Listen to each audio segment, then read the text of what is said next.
I'm Tim Glenn.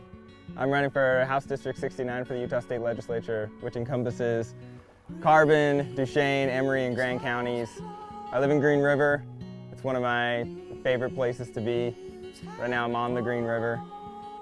In my time in Green River, I've worked with the city, I've worked with the Green River Trails Committee, I've been on the Utah Museum Association Board and the Office of Museum Services Board. I'm a museum director here in Green River. And I'm running because I really love this place.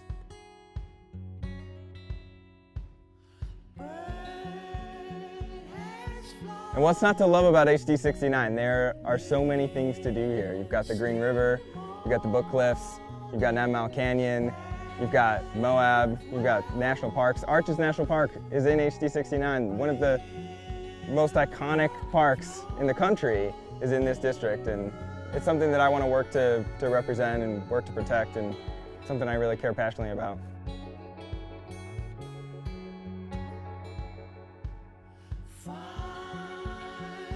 I've stuck up for rural museums, rural communities in the state with the Office of Museum Services, Utah Museum Association. I've represented small towns and small communities within those organizations. I'm really excited to move on and do that with the state.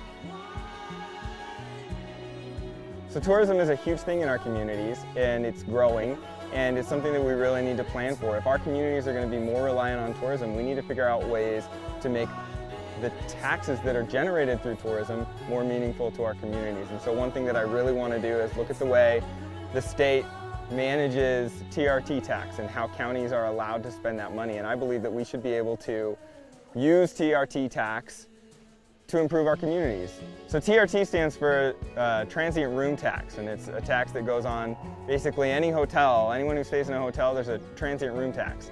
That money goes back to the state gives it to the counties, and then the counties get to spend it on marketing and infrastructure. The problem is we only get to spend 1/3 of it on infrastructure, and 2/3 of it is required to be spent on marketing.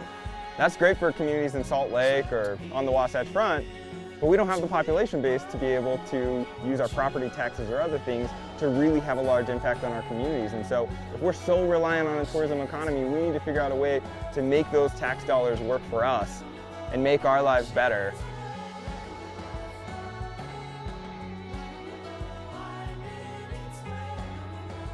You know, everyone says in rural communities one of the most important things is people who spend money locally, and local owners of small businesses.